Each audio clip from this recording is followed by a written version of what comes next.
Welcome to today's session. Today I want to tackle the topic of the three main personality types that you will find in a team, which are essential to understand how a team will act and react before you mature it emotionally. Let's talk about Hollywood movies. If you look at any given action movie made in Hollywood or Bollywood, you will realize that actually it needs three main characters. The first person you need is a villain. If there is no villain, well, there's nothing to do. I mean, the situations will not be problematic. Somebody must actually sort the villain out, the evildoer, and that is the hero.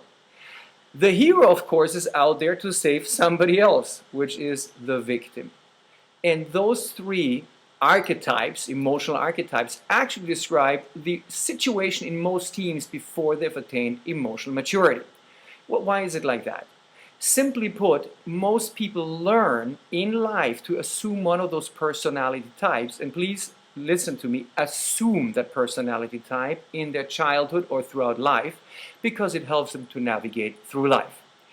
Most people statistically become victims actually, because we get educated in childhood to don't do a lot of things, and if we do things we might get punished, so we learn from childhood many times that to not take action makes us fairly safe.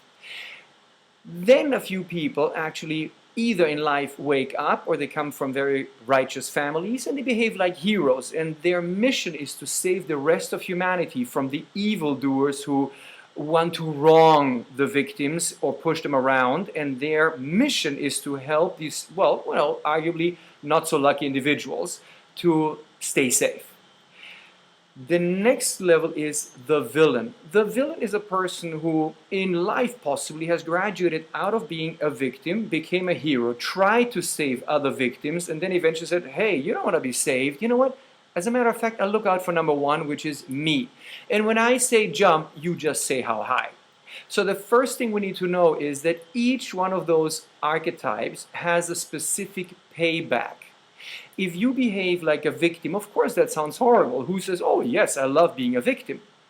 But the truth is there is a great payback for that investment. If you're a victim, your personality is invested in one simple payback. I will never be responsible. Meaning, I try very hard. It doesn't mean that I will do what I promise, but I will try my best. But if I don't achieve as I promised, well, please don't really hold me responsible because, come on, I tried hard. Doesn't that count?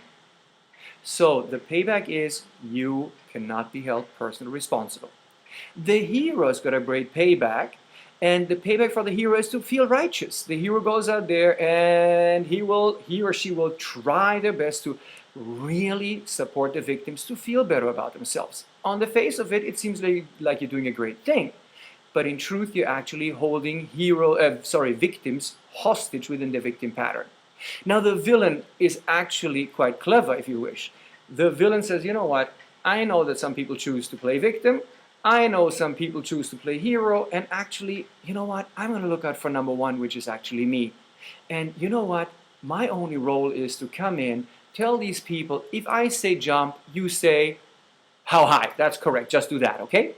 So with those three archetypes, we have described what happens in most office scenarios.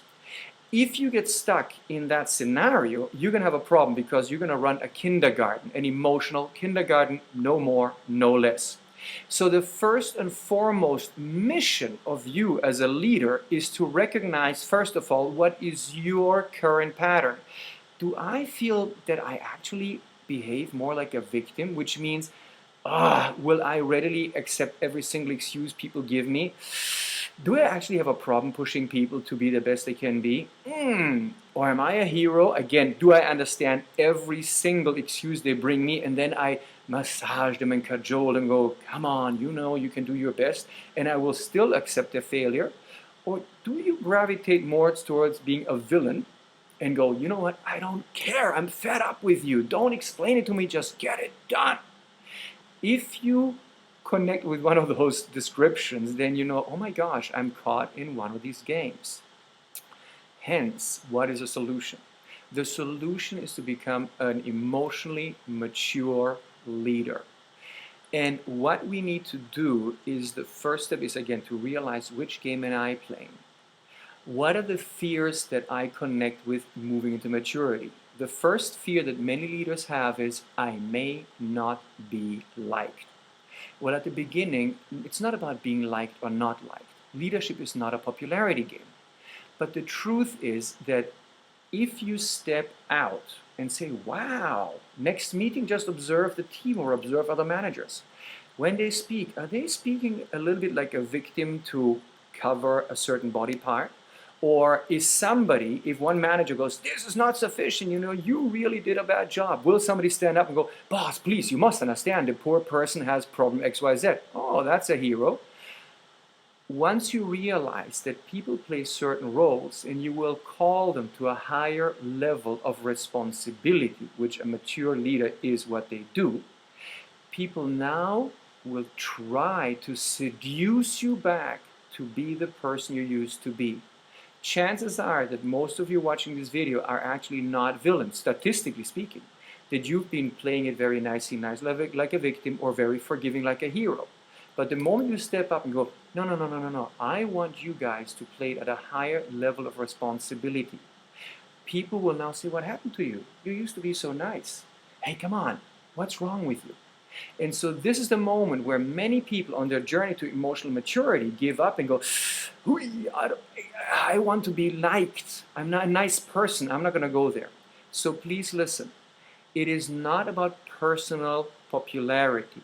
It is actually about recognizing the tools with which the victim, the villain, or the hero will try to seduce you to become again the person you used to be.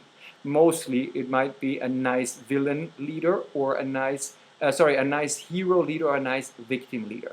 So the first step that I suggest you do is, for the next week, I would suggest you go to every single meeting with your team or with other teams and start observing how people actually speak. What is their game?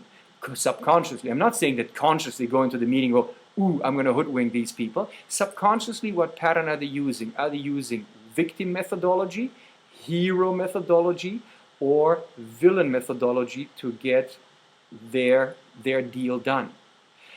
From there on, decide when you take action, hold people responsible. How will you approach them?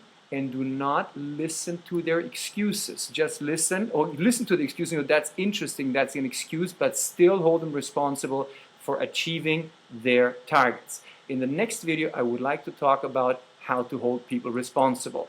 Thanks for watching.